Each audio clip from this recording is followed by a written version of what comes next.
I remember being very young. My parents loved watching Johnny Carson. They'd let us stay up late at night. They thought he was so funny. And I'm like, I need to be like that. If I can get everybody in that mentality where we're all hungry, everybody rises. Just imagine a city, everybody's in great shape. I'll never hit 100. I don't think anyone is capable of hitting 100 on a daily basis. 100 is like, I get up and I do all the things that will improve me for the next day. Most people aren't even doing 40% of what they should be doing on a daily basis. I want to improve just a little bit. I want to be a better person to everyone around me. I want to be magnetic. In one sentence, what is strong New York?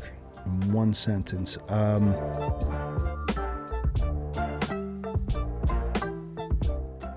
Kenny, your Yes. passion for health and wellness, your authenticity, and your drive to make an impact in your community are truly inspiring. Thank you for being on the Impact Community Podcast. Of course, it is an honor to be here. And I mentioned this before, and I want to say it again. I haven't had the poke bowl. So shout out to the lady who really runs the business. It was awesome. So good today. And I'm actually I might actually go get it again tonight. Well, appreciate it. It was so appreciate good. it. Seriously. So I love the food. I'm actually a fan. Before we even met, I tried the food and I was like, this shit is great. Actually, the day we met, they had all those cookies and stuff laid out at Gio's thing. Yeah. And I must have ate like 3 of them because somebody's like, they're healthy cookies. So I'm like, I heard that and I'm like, all right, that's it. That's my excuse to be a fat kid again. Hey, well, I appreciate it. You mentioned Gio there, so the original guy who connected us. And, I mentioned authenticity to start off, and that's a trait that I look for in people. I think it's important in personal and professional lives, and I knew from our first interaction, you're a man of your word. You do what you say what you want to do. For you, like, how do you view that trait, and how do you identify it in other people? Yeah, I think it's a chemistry that you feel with other people. Obviously, like when I met you, most of my really close friends, whether they're guys who I met when I was on TV, guys who I met when I was younger, guys who I meet in business now, like, for instance, like somebody like Eddie from Athletech. We met and we have the same sense of humor. We have the same kind of, mentality when it comes to business. We'll talk at 2, 3 in the morning because we're both up working. And I was like, there's very few other guys that I could call at this hour who are, 1, going to be up, and 2, grinding over the same shit. So for me, I always tell the story, one of my friends who I had met on TV, my buddy Johnny, we were sitting on the bus. We were both, he's a year older than me, 2 years older than me. We're like 20, 21 years old. And we're sitting on the bus and everybody's like, I love this person. I love that person. And right away I'm like, you can't like everybody. And I don't say it to be a tough guy or to be rude or to be mean. Obviously up in Canada, you guys love everybody. You guys are just so, like everyone I've met from Toronto and this Canadian takeover in New York right now, everybody's so nice. I'm just, I don't know, I'm just a little more rough around the edges, and there are some people that I just don't jive with. It's not that I don't like them, they're not the same type of person. I always lead with the olive branch. I want to help people. I want to see people win because I've been burned in the past by not helping other people. So I know that like we can't all move forward unless everybody's winning. And that's the way I treat my business too. The first thing I say to my coaches or anybody who's working with me, how could I help you win? Like, what could I do? Like, what are you trying to do? For me, it's like, I want to build the event. I want to have successful gyms. Like, even when I was working with Reebok early on, I was like, all right, how can I help you guys sell more sneakers? That's what your goal is, right? You want to move more sneakers. How do I help you move more sneakers? Like, what do you guys want from me? Because they were approaching me. I was a part of this Reebok One program that they had. And they were like, oh, we want to help. We want you guys to be our ambassadors. I was like, but what does that mean? How do I help you sell more sneakers? Because for me, I wanted to stay an ambassador. 1, I was getting paid. 2, I'm getting free gear. 3, it helps me build my brand, saying that I'm part of this. So I go, if I could help them win, then I'll stay on the team. Yeah. Yeah, those core values, really come across from you early. It's rough around the edges, but it's who you are. And I think because of your generous demeanor, and you do offer to help kind of first interactions, like what can I do to help you out? Yeah. I'm curious, is there some stories from when you were a kid that helped shape those core values of, you know, who you've become today? I think my parents, both not entrepreneurs or business people at all. My parents are very, very generous people. You know, people, one of the things I'll never forget is when my dad passed away, I've been to plenty of funerals, more than I'd like to admit. There were so many there was a line out the door all day long. And I'm like, I can't believe he made this big. My dad was such a pain in the ass and such an angry old bastard, but everyone else got the best side of him. Everyone else knew him as, oh, Mike's so funny, he's so this, he's so that, because my dad was like that. My dad was always like, how could I help out? How could I help out? My mom too, you know? And a lot of times they couldn't really do much. Like most of the time, everybody needs more money or some connection. My dad was the type of guy who knew everybody though. If he could help you get something done, he would do it. And I saw that, and I think that's what made him so lovable to so many people. Like my aunts and my cousins and family friends and everything would always just be like, "Oh, your dad helped me with this. Your dad helped me with that." That's how he was. That's how he's remembered. Yeah. You know, he was always do whatever he could to help people out, and I saw that, and I was like, "That's such a good trait." Like there are definitely things that I saw him do when I was younger, and even older, that I'm like, "All right, I'm probably not going to want to do that." Yeah. But there's 101 things that I saw that, you know, made him special. And I think my mom kind of picked up on that as well. And I try to do that with my coaches too, right? I bring in different speakers and different people to talk to my staff because sometimes you don't want to hear it from me. Like it's not the message, it's the messenger. Right. So I try to bring in other people where I'm like, all right, maybe if you hear it from this person, then you'll believe it. And that's kind of how Strong started too.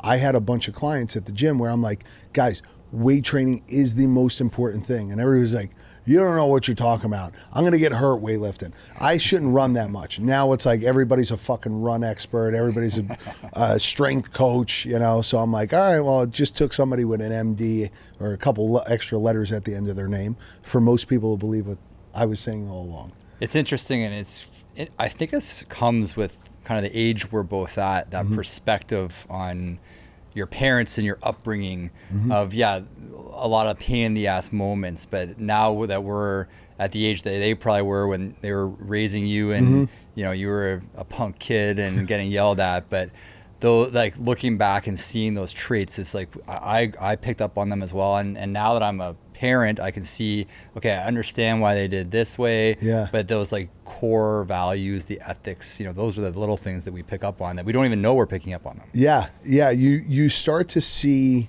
you know, one of the things that I wanted to do and why I actually like doing my own podcast was I remember being very young. I couldn't have been more than 7 or 8 years old. And my parents loved watching Johnny Carson. And we'd all sit in front of the TV and watch Johnny Carson. They'd let us stay up late at night.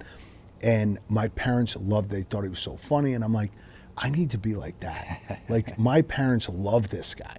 They think he's so funny. I'm like, I need to be like that. And my dad, we would go to parties and family events and stuff. And my dad was always like the court jester. He's always telling jokes and making fun of everybody and stuff. So he was always like the center of attention.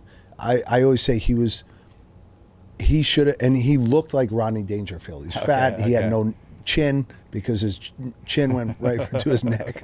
But I was like, he was such a waste of talent because he never applied himself. My dad was such a like typical North Jersey guy. Like anytime I watch a mob movie, I think of my dad because I get the picture. Yeah, well, that's another great takeaway, right? You see him; he maybe didn't capitalize on some of his talent, so that probably drove you even more to say, I can't forego some of the talents I have or some of the ambitions I have. Yeah, I need to go for them.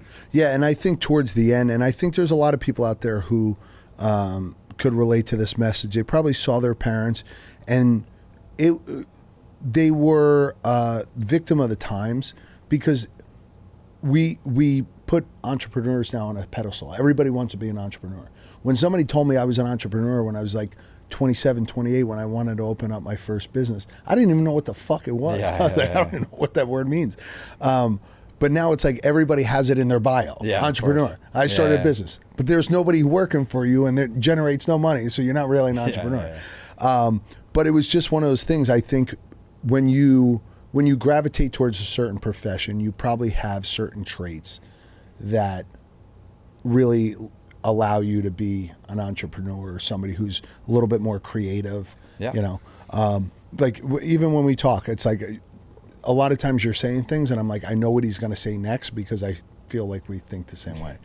So. There's an infamous photo of you on the internet in a Superman costume. You probably know the one I'm talking about. You're probably around 13 years old. Yeah. I've got 2 questions. Number 1, what were the best traits about that 13-year-old kid? Yeah. And number 2, what were the changes that kid wanted to make, and how did you go about that path?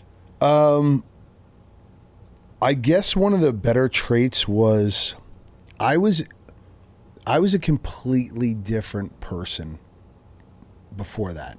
You know, I still admired a lot of those same traits, but I was very reserved. I was very uncomfortable in my own skin. It was years before I had ever gotten on television or had the confidence to do what I do now. I was kind of shy in a way, and I was very uncomfortable. Like, I hated looking in the mirror. You know, I knew I needed to change, but at that time, I was really into art and design. I would spend hours. I was definitely a better, more diligent worker when I was younger, on art projects. Like, I would go into the basement of my parents' house. We had it like built out, and I had a drawing desk, like a sketch desk, and I would paint and draw for hours. If you asked me to do that now with a gun to my head, I couldn't do it because I lost that. I lost the drive. I still love art. I crave it. I pay tens of thousands of dollars a year to work with different artists on designs for the shirts and the gym and the event and stuff like that. I probably spent close to $100,000 in custom murals throughout the years on like in my gyms and my motorcycle and shit like that. So I love art. Not enough to get anything on my body. Everybody's always like, do you have any tattoos? I'm like, no, I don't think I want anything. You would probably get addicted if you did. Yeah, I think I would actually. But yeah, I mean, at that point I realized I tell everybody this story. I looked in the mirror. I was around that time, 13, 14 years old. And I looked in the mirror and I was going to this birthday party and I just hated what I saw. I was so uncomfortable. That's why when people encourage, they're like, oh, it's okay to be out of shape and overweight. Like we were doing that thing in the park a couple weeks ago. And I was like, everybody should be able to do push-ups and pull-ups or at least try to do it. And this kid's like, no, man, you shouldn't think like that. I go, why shouldn't I think like that? Why shouldn't I expect the best from everybody? Because God gave you whatever God you believe in, whoever it is, whatever you think, however you think you got here, you have one shot at this. Why wouldn't you be the best version of yourself? So stop being okay with mediocrity. Because the idea behind Strong was like, if I could get everybody to start taking better care of themselves and get everybody stronger and get everybody in that mentality where we're all hungry, then everybody rises. Just imagine a city where everybody's in great shape. The whole idea behind Wonder Woman was like, what if there was this world where all the women were in great shape? And look, it's a fantasy. Yeah. Because not everybody's willing to apply themselves like that. But they thrived. They had this empire, this kingdom of all these strong, healthy women who could fucking do all this stuff. You know, the idea behind Wakanda is the same shit. Yeah. What if there was this world where everybody took care of themselves and you just build this empire? You know, so that was my mentality all the time. So I always wanted to be stronger, faster, bigger, because I wasn't. You know, I never understood, like, my brothers and my sister were thinner. My cousins were. I was the only fat person in my family. So I'm like, why? My parents were out of shape and overweight, but I didn't understand why, as a kid, I was.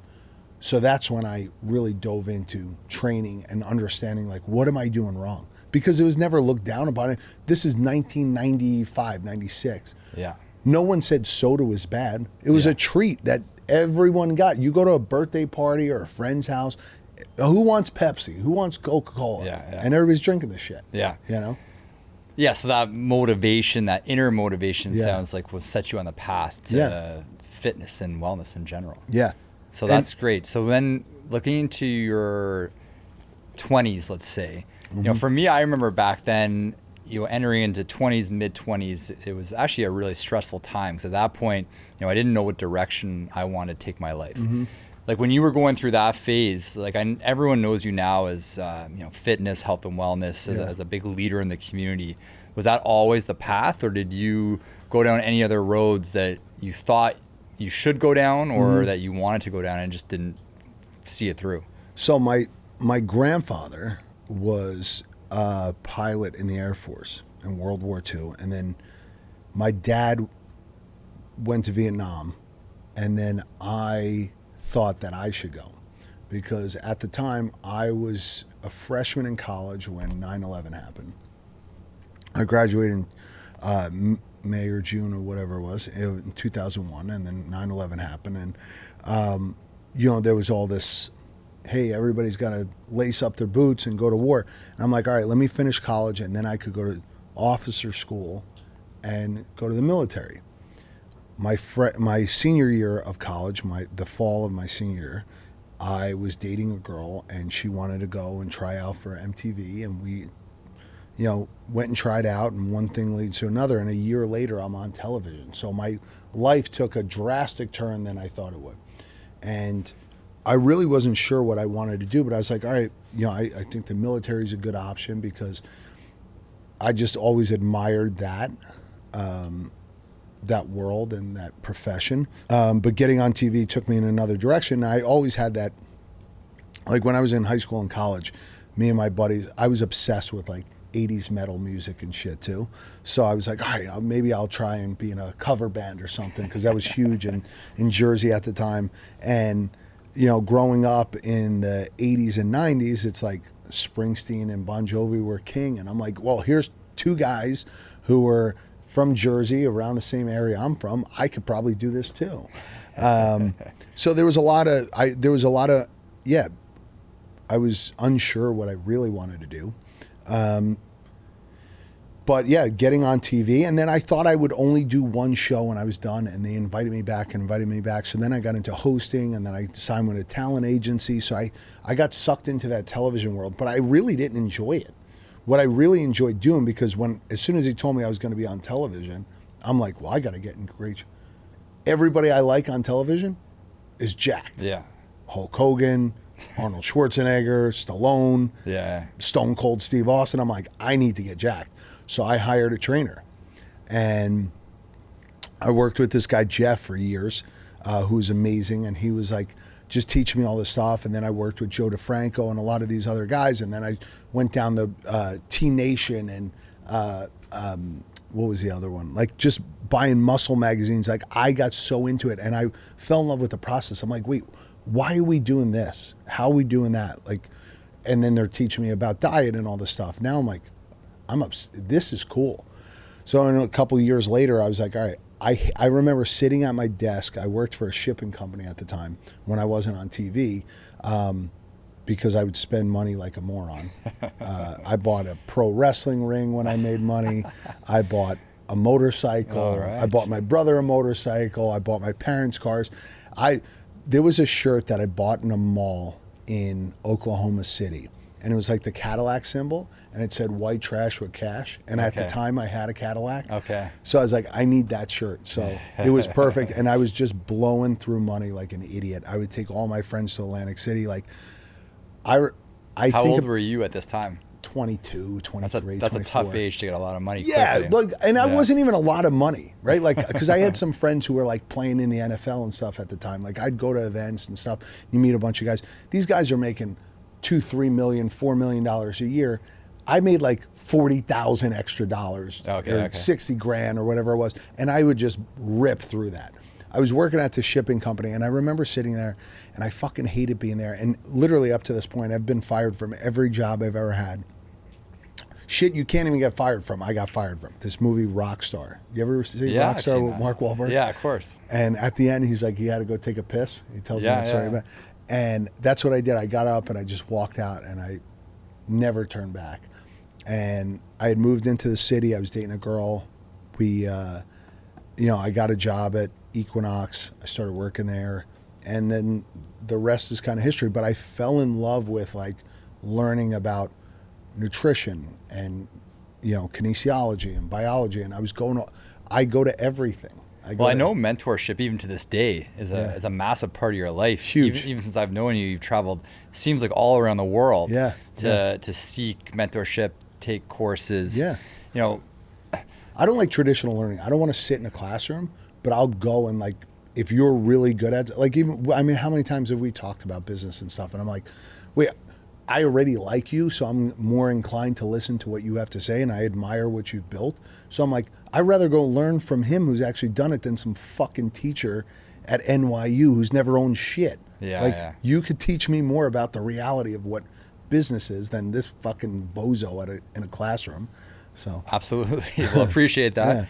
So with mentorship in your mindset of growth right now, like what type of mentors are you seeking out? Like, I know you go to a lot of fitness stuff, a lot of business stuff, a lot of personal development stuff. Yeah. It seems like mainly what I'm asking is what are you trying to get out of it? Because I know you go to so much of it. Yeah. Everything. I think you should constantly be a student of whatever game you're trying to play, right? Even with jiu-jitsu. I think it's the simplest form of, I know everybody's on this jiu-jitsu kick, but I grew up, wrestling in high school and college. And then out of college, I dabbled in jiu-jitsu a little bit. And I found CrossFit and training and stuff, so I stopped doing it as much. But then I came back to it during COVID. COVID was a great reset for a lot of things, and I missed that level of competition. Like, I've done Ironmans and triathlons, and when I found CrossFit, it gave me the same high as I got from wrestling. It's this one-on-one competition. It's push yourself to the limits, and I love that shit. And when I started doing jiu-jitsu again, I'm like, all right, now I feel alive again. Like, this is something I could pursue. But for me, I could go and do the class, and I enjoyed doing class because you get to roll with other people. But when I work one-on-one, it's like the questions I need answered. So, why I started working with Gio and them was like, okay, this is another game that I'm playing that I'm really not good at. So why wouldn't I hire somebody who's a lot better at it, or who knows people who are trying to do the same thing as me? So I'm in constant pursuit of making myself better. I'll never hit 100. I don't think anyone is capable of hitting what I believe is 100 on a daily basis. 100 is like, I get up and I do all the things that will improve me for the next day. And we all slack off a little bit. Some people probably get to 70, 80%, which is great. But for the most part, most people aren't even doing 40% of what they should be doing on a daily basis. Like, I want to improve just a little bit. I want to be a better businessman. I want to be a better person. I want to be a better fucking New Yorker. I want to be a better coach. I want to be a better person to everyone around me. Like, I want to be magnetic. I think if you want to live a great life, having a lot of people around you who actually give a shit about you, because you build value into their lives. So if the day I don't build value into somebody's life, then I don't think there's a point of me being here.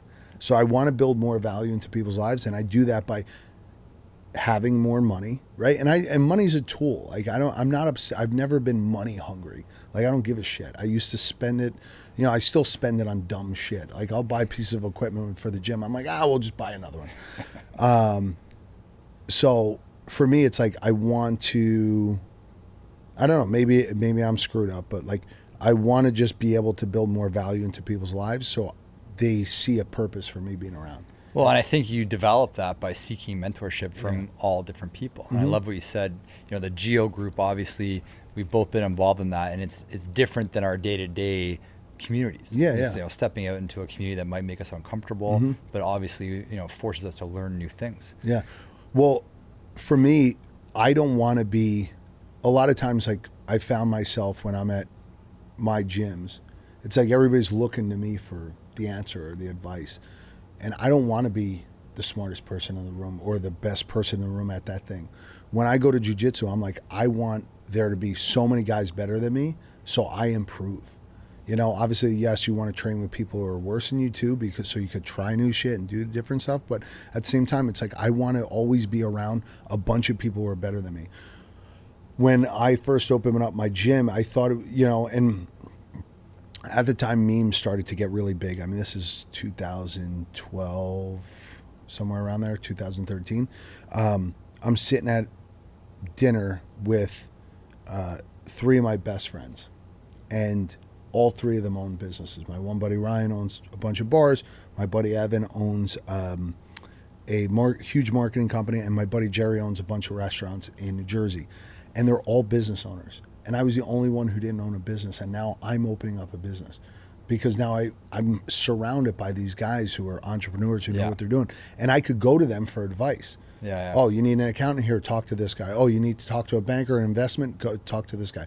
So being surrounded by those, like, that's who I want to be around. I want to be around high performers. I want to be around people who are hungry, because when you start to hang out with people who have low values and, don't really give a shit, then you start to adopt those traits too. And I don't want that. Like, I want to perform well, and I want to be able to help as many people as I could. I think life is completely pointless if you're not helping other people. Mm-hmm.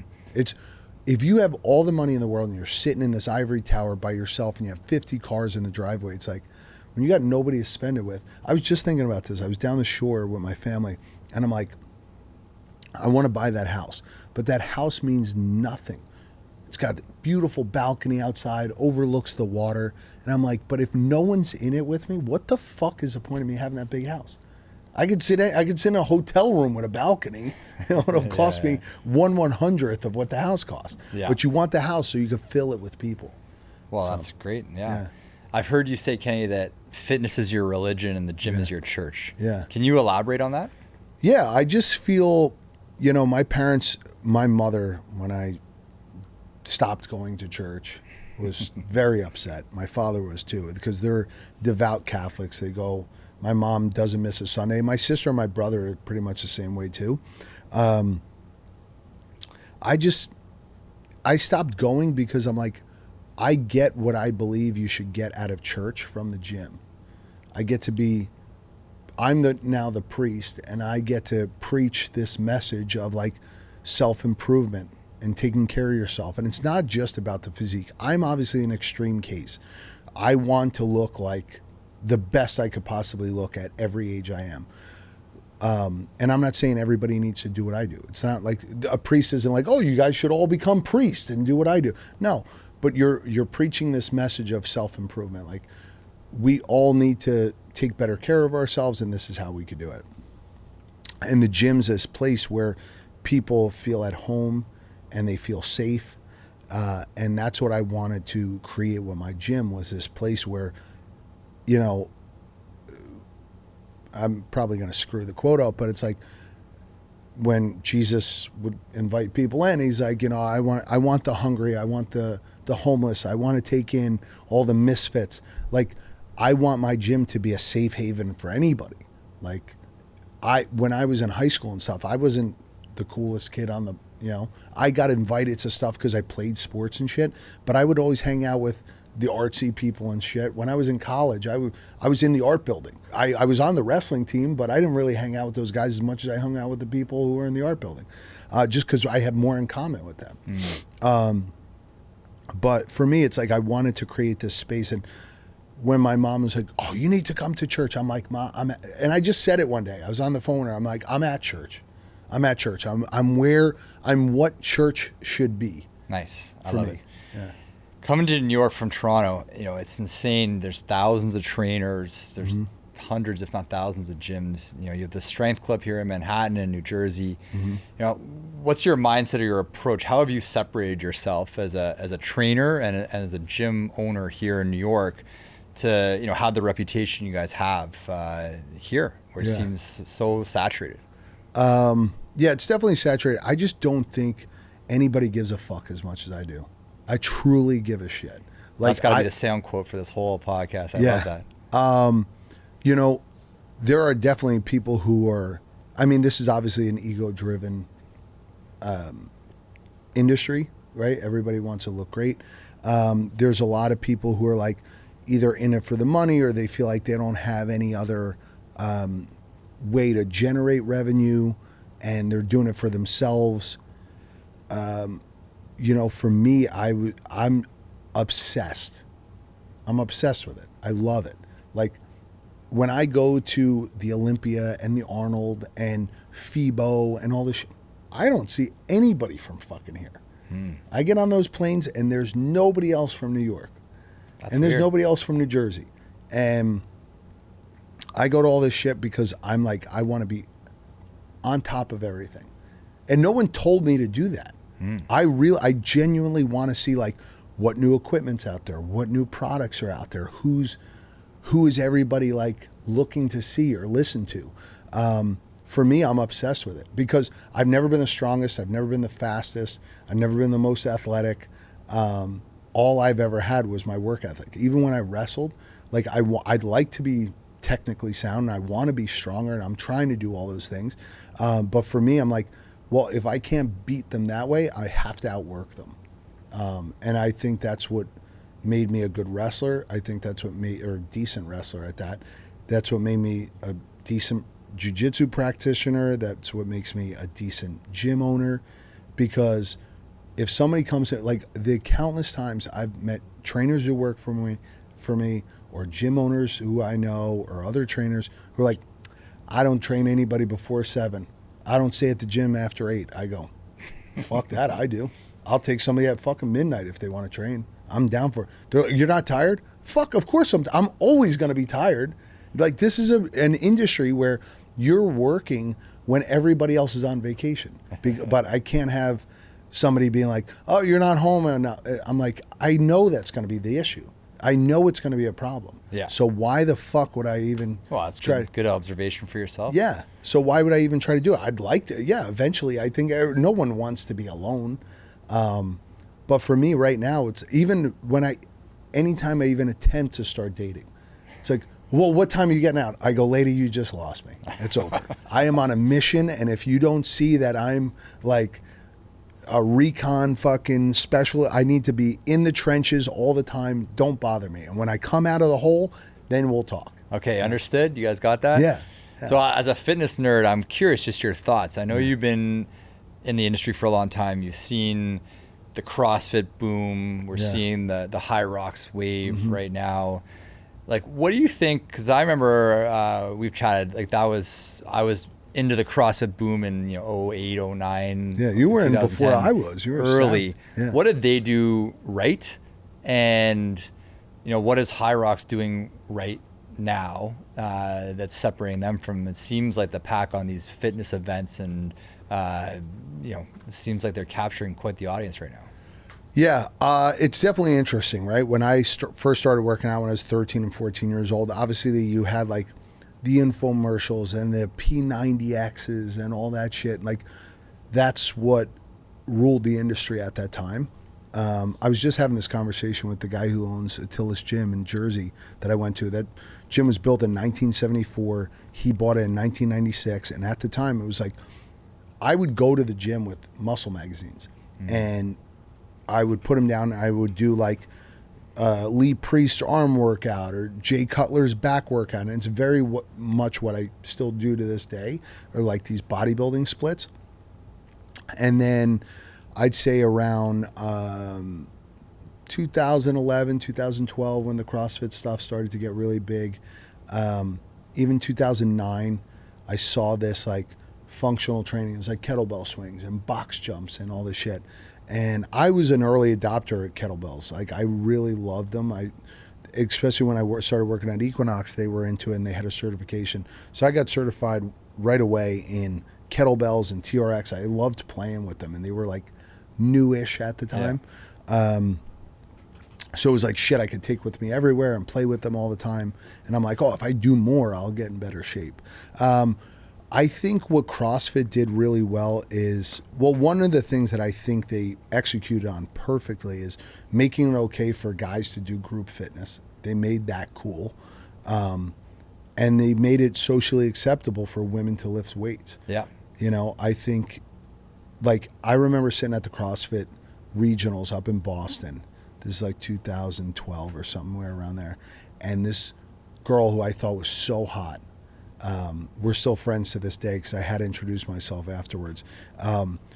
She cleaned, put on her back, and then overhead squatted 210 for like 3 reps. I'm like, that's cool. Like, I think just giving people the confidence to do a lot of this stuff. I don't know how they got people in the gym. I really don't. I don't understand how, because that's one of the hardest things, especially as a gym owner, as a business owner. You're like, these people are on the street. How do I fucking pull them in? What am I doing wrong? Like, I don't know what that is. Nowadays, it's like you have social media and you have some fucking influencer come in and they're like, oh, I love the grilled cheese sandwich, blah, blah. And everybody stand in line like assholes to eat a grilled cheese sandwich. I don't know what made it socially acceptable for people to come into the gym, but I think they really, if you ask Rich Froning, Matt Frazier, Greg Glassman, Tia Toomey, what the best thing about CrossFit is, they'll say the community. So I think they did execute it really well on like this community aspect of it, that you could go into any gym. Like what I loved about it was I could be in Mexico City, I could be in Thailand, didn't matter. You walk into a CrossFit gym, you didn't need to learn the language. Yeah. You're just like, all right, I could read the workout on the board, you got an idea, okay, let's do that. Yeah, that was like a big part of my wife's and I travel agenda. Yeah. We'd find the CrossFit gym, go there, buy the t-shirt, and then go on with the rest of our vacation. Yeah. But that was probably the magic to it. Yeah, I think the communal aspect, I think that it was like this international language where you could go anywhere and experience that. I think what High Rocks did really well, and I was privy to the introduction of High Rocks into America. I met those guys very early on, saw it, and my job in 2020, January, February, March of 2020, before the world shut down, was they hired me to go to other gyms around the country and try to sell people on High Rocks. And I was like, hey, we'll do the simulation. I'm calling gym owners that I know. And they're like, dude, I don't want to fuck around with that, because they're like, none of the CrossFitters want to run that far. And then all the people I knew from the running community, because I was part of New York City Road Runners, I was doing a bunch of shit with like Nike and Reebok and shit here in the city. They're like, well, we don't want to do any of that CrossFit shit. That, like, High Rocks was looked at as CrossFit. They're like, we don't want to do it. And the CrossFitters looked at it as like, that's too far for me to run. I don't want to do it. So it's like every door was slammed in my face. I couldn't get people. I'm like, dude, I'm telling you, it's a great community builder. It's an easy WOD. I was trying to sell it as a CrossFit workout. I'm like, this is an easy workout that everybody could do. And just as early as February of 2024, there was High Rocks down in Fort Lauderdale that my buddy was like, hey, we'll do this. The guys from High Rocks were like, hey, why don't you come down and do the event? I went down and did it. The next day, Turf Games, which is a brand out of London, they were doing something with Gymshark in Miami. So I was like, oh, I'll go do both workouts. So Saturday I did High Rocks. The next day I did this Turf Games thing. And I had my buddies come with me and stuff, and we had a great time. And there was probably 1,200 people there. And then between February 24 and June of 24, it just blew up. It was like, I want to say Lance Armstrong getting involved. There was a couple like people talking about it. But before that point, I guess it was bigger. It's bigger in Europe, like in Germany and shit. But like he's from there. Christian's like a German guy. So it's like I'm sure he's got a lot of pull there and made shit happen there. But it wasn't really clicking here in the States. Nobody was doing it. I try to get my gym every year when they came back, 22, 23, 24. Everybody in my gym, I'm like, guys, please just do it. They gave me a bunch of free passes to do it. And nobody really wanted to do it, except until they did it, they were like, okay, that was fun. I'll try it again. Okay. But yeah, I think, again, they made this community thing. Like you and your buddy could go and run this race. It's the same thing with like Tough Mudder and Spartan, right? Like I remember I ran the first Tough Mudder they did in New Jersey, which was down at Englishtown, New Jersey. And it was sold online as this like crazy workout. You're going to get electrocuted. You got to crawl through barbed wire and all. And I'm like, fuck, sign me up. Yeah. Right? Because I was already doing the shit on MTV and stuff. So I was used to all that shit. I'm like, yeah, I'll do that. I'd love to do that. And I went down with a buddy of mine from the show, my buddy Derek and my brother, and we went and did it. And I was like, it was so much fun. And I was like, dude, people are going to love this. Like if people are okay with doing this shit, they're going to love it. And then it blew up. Like the thing just, you know. So I've seen a lot of this shit come and go. I'd like to believe that it's got a longer lifespan, but I think after you do it a couple times, people are going to start to be like, all right, what's the next thing? Yeah, that seems to happen. But yeah, right now we're definitely in Right, the High Rocks wave. oh my God, the amount of fucking people who are like, oh, I can't wait to do a High Rocks again. I'm like, you've done 12.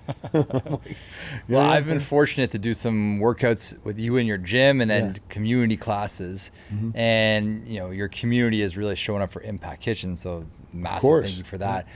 But it feels like a family when you walk into your gym. Yeah. Like, how is that? Has that been curated strategically, or is it just who you are? Like my team, we were blown away. Like, everyone was so nice and welcoming. Yeah. Like how'd you curate that? I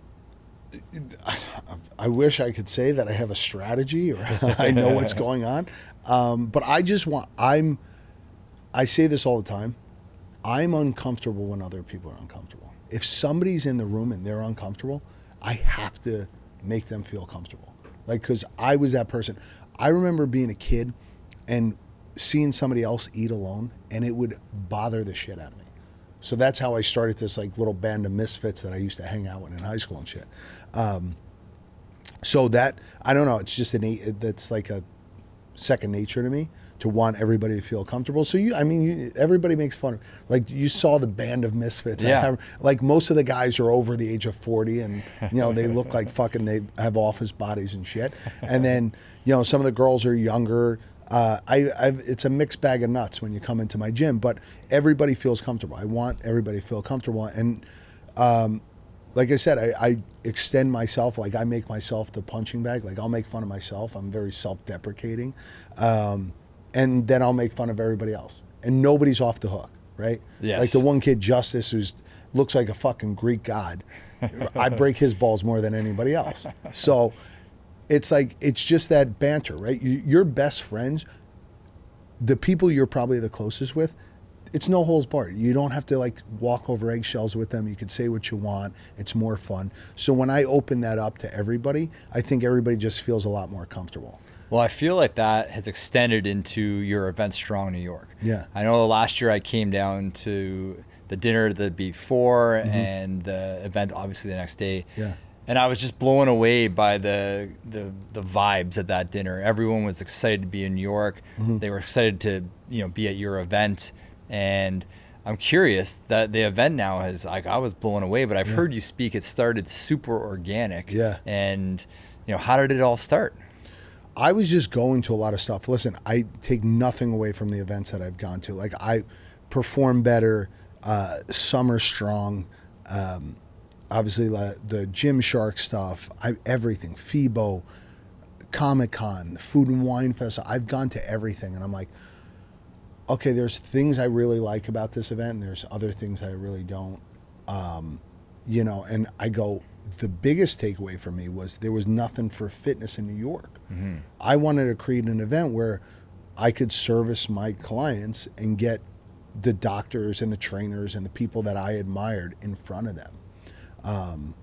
So I said, I was like, I can't bring everybody to Minnesota or wherever this event is.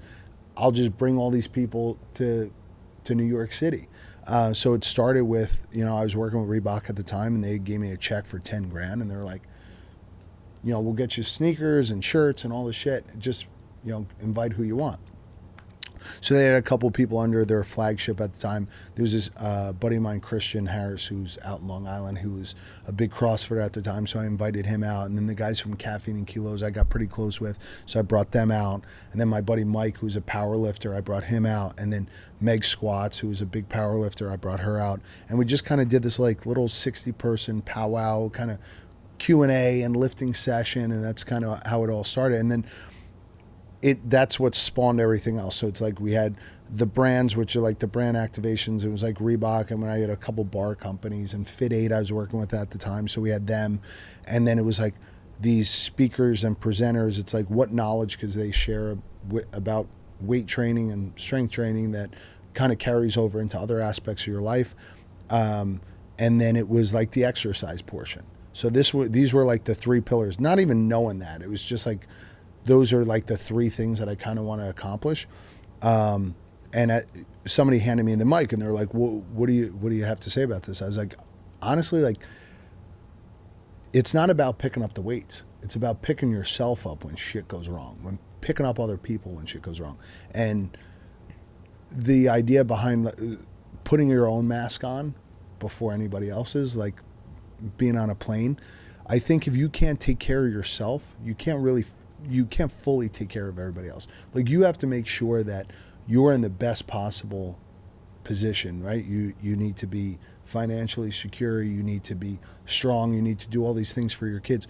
What good are you to your kids if you can't wipe your own ass and take care of them?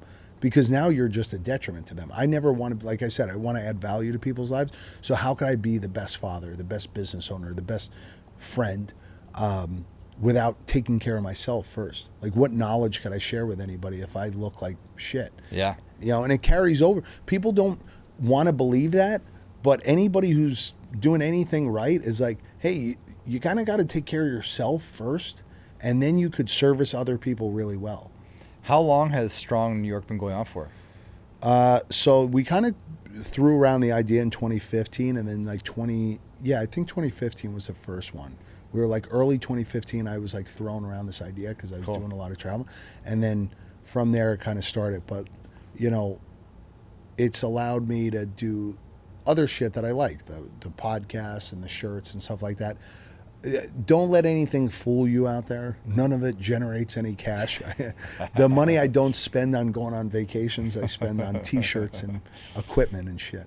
So. Well, one thing that struck me too is like the fitness industry is notoriously competitive, and there's not a lot of collaboration. But it seems like over these last 10 years, you've created an environment for people to kind of push competitiveness aside. Yeah. And it seemed like everybody was there supporting you, supporting the event, and supporting each other. That's the vibe I got when I was there, and I had never seen that before. Yeah, I truly believe and know that there's enough for everybody to go around. Yeah. You know, one of the things that I always think about is I remember watching wrestling as a kid, and I loved Hulk Hogan. You know, I know a lot of people fucking hate him out there, but when I was a kid, he was a god to me. Of course. And when he came out to help the Ultimate Warrior, Hulk, or Macho Man or something, I'm like, I would get like goosebumps. Even still to this day, I hear his music, I'm like, yes. Yeah. Right? So, did you have like the grips that he would sell? I had the headband, the T-shirt. If he those had were like, I something- remember like a birthday or Christmas present for me, and that was my world. It was too a when I whole was a kid. workout set. Yeah, it came with the tape and shit. Yeah. I just love the collaboration of, you know, even during the Stone Cold era and stuff. Like when guys would collaborate, you're like, oh my God, that's so much. This guy's great and this guy's great, and now they're working together. And that's kind of how I sold it to a lot of the other trainers and gym owners. I go, guys, for my gym to be successful, I only need 200 people. I'm not there yet, and I don't need your clients. I don't. There's 8 million people in the city, right? All I need is 200. That's 1/100th of what I actually need. You guys need what, a couple hundred people? There's still millions of people to go around. So we're not going to do it together. We're not going to do it separate. We have to do it together. And at the time, everybody was operating in like silos. It's like, oh, if you went to Soul Cycle, you didn't go to anywhere else. And if you didn't, you know, so what I wanted to do was I was like, well, we're all saying the same shit. We're all trying to get people together. Why don't we just share the stage and be like, oh, you're doing Pilates and you're doing yoga and you're doing this? Well, what's your goal? To get people to feel better, to get people in better shape, to make everybody happier? Because when you're in better shape, you're less inclined to be nastier to somebody. You're less inclined to be angry at yourself or depressed. I think there's people who are like, how could I get you to take better care of yourself? How could I get you to win? Part of the reason why I opened up a gym in New Jersey, so that everybody in my family doesn't have an excuse. I don't know what to do. I don't know where to go. It's like, now you could go to my gym for free. Now use the fucking thing. You know? Because I think working out is the gateway drug to living a better life. You know, you start to self-improve. You start to see some results. One of the biggest eye-opening experiences for me when I started working out was my legs used to rub together. I was so fat. I had like brown marks on the inside of my legs. And I know anybody who's overweight has that same thing. right? It's like just the rubbing your skin together. And when I started to lose weight, it went away. And I hated it. It was so gross. So I'd wear like long board shorts so like nobody ever saw it. And it went away. And I was like, holy fuck, this is incredible. And then I remember, I tell this story all the time. There was this, it was like Ronnie Coleman or something, like crushing a bottle of, like a 2-liter bottle of soda. And in the article he talked about it, we never drink soda. And I'm like, I should stop drinking soda. 2 weeks later, I'm like 20 pounds less. Jeez. I'm like, this is incredible. I feel so good. I want other people, when you get really good at something, you want to be able to share with other people. It's everybody. There's no one on the planet who hasn't done something really well and was like, let me show you how to do this. Because I've made my money. I know what I'm doing now. Let me show you how to do this thing that I'm really passionate about. Yeah, well, it's awesome. It shows. Yeah. So, okay, the next segment of the podcast is Sure. community questions Sure. that have been sent in that our community wants to know about you. Okay. So it's rapid fire, but you can give a moderately long answer if you want Sure. to, if you feel inspired. Yeah. So first one is, aside from the strength club, what's your favorite gym? Oh, I have so many. I love, my buddy Eric runs a gym out in Austin called the C4 gym, the NutriBullet gym. I really love that gym. Very well done. Shout out to Chris Howell, who actually built that gym. Really cool gym. My favorite gym ever since I was a kid is Attila's gym down in Wildwood. We just did a pop-up down there. I love that gym. I like, God, so many. You know what I really admire? I like the John Reed gyms that are popping up everywhere. Those are really cool. And I've always been a fan of On It, which is down in Austin. Okay, cool. Yeah. All right, best pizza in New York City? John's on Bleecker. Easy. Nice. Yeah. In one sentence, what is strong New York? In one sentence. New York City's premium fitness and wellness event. Nice. Your favorite meal at Impact Kitchen? Well, I think it changed today because I had a tuna poke bowl. I was like, that just like hit the spot today. It was great. Right. But before that, it was the zesty Mexican. Okay, cool. Not the carrot cake? Fuck off. Okay, what advice would you give someone who's just starting out in their fitness or entrepreneurial journey? Be a sponge. Listen to everybody. Nice. Whether Great it's advice. good advice or bad advice. What recovery modalities are helping you most right now? Best at Myo Detox. My ankle was fucking killing me last week and I couldn't move. Shout out Best. Yeah. And he worked on my ankle and my foot and stuff and it was amazing. So What's your pre-jiu-jitsu fuel look like? watermelon water. So I get those bottles of watermelon water. Nice. And I'll crush one of those. Okay. Yeah. Your most humbling business experience you've had? Oh, God.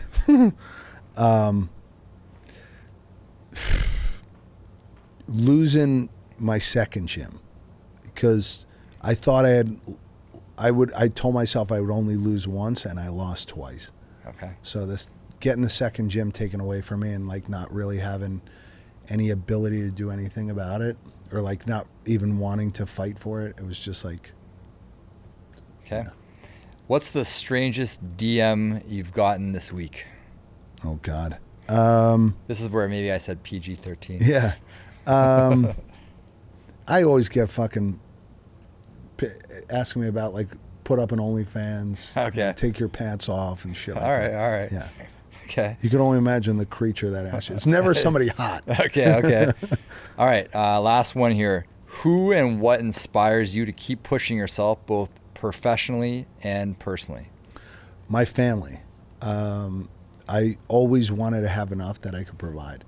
So I'd say that. And my future family. I always want to be able to like, I don't want to spoil anybody, but I want to give them like, I want to be able to share as much as I could. Nice. So great answers. yeah. Appreciate that. I appreciate you. Okay. Yeah. Into building for the future here. Yeah. I'm curious how you think about right now. Like longevity is a trend right now that everyone's talking about. So I'm curious how you think about longevity, physically for yourself, and also in your profession as well. In being a young man's game, how do you think about entering into the next phase of your life? I've since I got into this business, I've always looked at guys who are older than me who are doing it really well. For instance, like yesterday I had Harley Pasternak on. I'm really close with Don, who's not much older than me, but he's crushing it. Gunnar Peterson, who I admire the hell out of. Jake Steinfeld, who I'm a huge fan of, and we've become pretty close over the last year or so. I look at a lot of these older guys who are in incredible. Jay Ferrugia is another buddy of mine. I look at these guys who are older than me, who are, in my opinion, doing it better than I am, and did it better than me at my age. Every day I rarely plan. Like, strong is such a weird thing for me because I don't like planning ahead. I'm always like, how could it, just like I said before, how could I be the best version of myself, add as much value into everyone's life as I could on a daily basis? And that will change the trajectory of where I'm going. As long as I continue to operate with that as my North Star, then that'll allow me to continue to climb. If I continue to build a reputation for myself where I'm like, people are like, oh, well, he'll help you out. He's willing to do extra. He's willing to go the extra mile. He wants to see people win. Then that will allow me to continue to win, even as an older guy. And, training is like, it's a non-negotiable in my life. If I look good, when I see older guys who are in great shape, I'm like, I want to be that guy. Yeah. That's fucking cool. Yeah. I love that. Yeah. So what does a week of training look like for you right now? Well, if I have the time, I want to get to jiu-jitsu. Ideally, I'd get to jiu-jitsu 4 to 5 times a week. There was a point where I was doing 6-7 days a week. I just don't have that time right now. And then every day, I'll do an upper body day. I'll do a lower body day. I'll do some accessory work. I'll do some running and some light conditioning stuff. Today, we did that the RFK thing, the 100 100 push-ups, and then 50 pull-ups. Me and my buddy, and then we did some ab work, some kettlebell stuff. But I'll try to hit legs twice a week. I'll hit upper body twice a week, and jiu-jitsu 4 to 5 times a week. So nice. So you're in your early 40s now. Yeah. If I asked you to look back at your 20s, mm-hmm. what are 3 things that you're proud of from that decade of your life? 3 things that I'm proud of from that. That I kind of still had the same thing. Obviously, television skews it. I know everybody's got their own fucking opinion of what I was like on television. Yeah, I was young. I didn't, you get burned once or twice and you're like, you know what? Okay, I know what I did wrong and I'm not going to make the mistake again. But at the time I went on the show being like, all right, I'm going to use this as a stepping stone to do other shit. I didn't care to fucking be on the show. I wasn't my buddy Johnny's he is the face of that show for a reason. He eats, sleeps, shits, and breathes that show. For me, I'm like, all right, I want to get in, make my money, and get out. And for me, I went and I was like, I'm going to show up in the best shape I could. I'm going to make as much money as I could, and I'm out.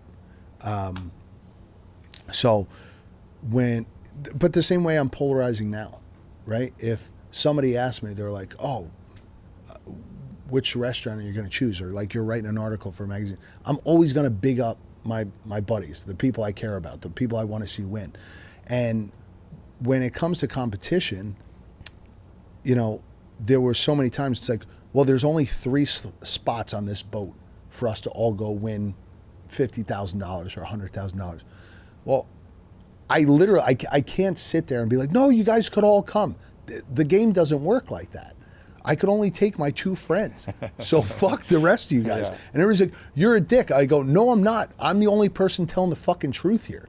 Everybody else is making backwards, sideways deals that they can't fulfill on. I said to these 2 guys, and that's how I became really close with the people I'm really close with on the show. I'm like, listen, you have my word. No matter what the fuck happens, you're with me. I got you. I will not fucking waver from that. And that's how I roll. And that's how I've always been. It's kind of like a Italian New Jersey thing. It's I have to stay true to that. So I couldn't promise this guy over here, be like, no man, don't worry, I got you. I'd be lying to this guy. So everybody's like, you're a dick to that. I'm like, I don't really get along with him. 2, I can't tell him or promise him anything. That means I'd have to throw my friend off the boat. And everybody's like, you're a dickhead. I go, no, I'm the only person really telling the truth here. So. Okay, well, I'm going to challenge you here. Same question in your 30s. When you look back on that decade, what are you proud of? If there's 3 things. So entering into my early 30s, I had lost my reputation. That was taken from me over a bunch of bullshit. I had lost all my money. I'd lost my first gym. I'd broken up with my girlfriend in 5 years. She took the dog. I literally, it was probably the lowest point. I was probably like 30, 31 years old. And I was like, how the fuck did I lose everything? Within a year span, I felt like I lost everything. And it was a renaissance period for me. I signed up for an Ironman. I ran an Ironman just because I'm like, I need to do more things to rack up wins. I was at the lowest point. I was in debt. I was going through a lawsuit with my old partners. I had, if you ask me, 0 going on. I lost my apartment. Like I was living in Chelsea with a buddy of mine. I lost that. So I was like literally sleeping in my car. I was bartending, which I fucking hated. I did that for like months. I was doing everything I could to scrounge up money. I remember sitting my mom in my office in my old gym, and I'm sitting there with her, and I'm like, I think I need to declare bankruptcy because I have 80 grand on this credit card that's just racking up debt.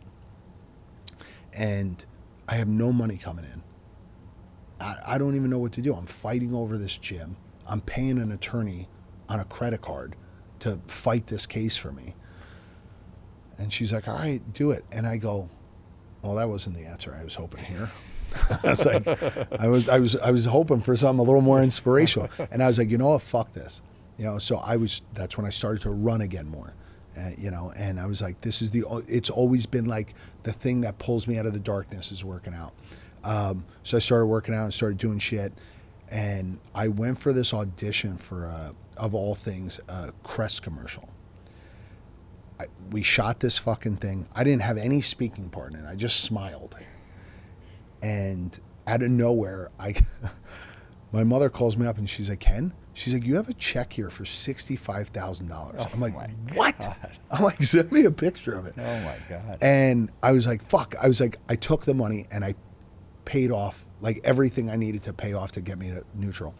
And then a friend of mine called me and she was working at a gym in Tribeca and she's like, hey, the owner of this gym wants you to come work here. Done. I'll go over there. And then I started working at this other gym and I was like, done. So now I'm working around the clock. I'm sleep. Everybody's like, why'd you sleep in your car? I'm like, all my jobs were here in New York. So I couldn't afford an apartment here. So I would bartend till late at night, open up the gym at 5 a.m., work there all day, sleep, take naps in my car on basically like Fifth Avenue and shit. Yeah. And then go back to the bar at night. And I was doing this and I just was like, making money. So now I had that money that I made, and then I was probably like 33 or 34, and I was like sleeping on girls' couches. I was sleeping on my friends' couches all over the place, and it was magic. At like 33, 34, I paid off all the debt. I got a new apartment, and I was like, I fucking did that myself. That's awesome. And it was one of those things where I'm like, no one told me how to do it. I was just like, I'm just going to put my fucking head down and do this and get it done. And I'm not feeling bad for myself. I don't give a shit. This is part of like what you have to do to earn your stripes. So I'm like, all right, I'll just do it. And that's why I thought I would have been a fucking good soldier. Great. Yeah. Okay, last question. You're in your early 40s now. When we're hanging out, when we're 50. I hope so. What are you going to look back on in your 40s and be proud of? I want to, I know that I'm going to look back and say like, hey, we created this event that changed the way that people look at health and wellness, especially here in New York. I want it to be a event where people are launching books and launching products from it, because it's like New York is the epicenter of everything else. You go to San Diego Comic-Con, they're like, all right, we're going to announce a new superhero movie, and everybody's fucking going nuts over it. Like, I want people to get excited about, you write a book on entrepreneurship and opening up health food restaurants. I want to be like, yeah, I want you to be like, hey, I'm launching my book. Great, let's do a fucking huge blowout at the event. Let's do a huge workout. We'll do a whole thing on Impact Kitchen. Like, that's what I want it to be. So I want that. And then I'd love to have 10 more gyms, you know, because I used to waver away from having all these gyms because people are like, how many do you want to have? And I'm like, I don't know. I don't really have a plan. But one of my favorite things to do, and even today, one of my coaches in New Jersey wrote me, he goes, dude, I'm so excited to be here. I'm so happy to be here. And he like shows me by putting in the effort and covering shit over there and taking care of the business and all my coaches over there. And I'm like, and he's like, my life is improved because I have this job. And I'm like, I want to do that for more people. I want to be able to make the impact on other people that like I wish somebody would have done for me. So if I could provide for people and help them, like one of my coaches over there had a kid and I'm like, I wish I could send him like 10 grand. I wish I had like an extra 10 grand just to give it to him because I'm like, take the week off, here's some money, get the baby, whatever. I sent him some money. Obviously not as much as I wish I could, but I want to be able to do that type of shit. Like when I hear about people tell stories about like Shaquille O'Neal and a lot of these guys who, you know, they'll see a family in a store and they'll buy them a bunch of shit. I'm like, I want to be able to do that. Yeah. That's cool. You know? Yeah. So, yeah. Kenny, your passion is seriously infectious. I appreciate it. I appreciate you, and I want to thank you publicly for everything you did for me and Impact Kitchen coming to New York. You opened up your community to ours, and you know, now it feels like our communities are intertwined and shared, and can't wait for Strong New York, September 27th. It's going to be a highlight for us for this year, and cool. I hope cannot wait for it. So thank you for everything, and appreciate you being on the podcast. Thank you for having me.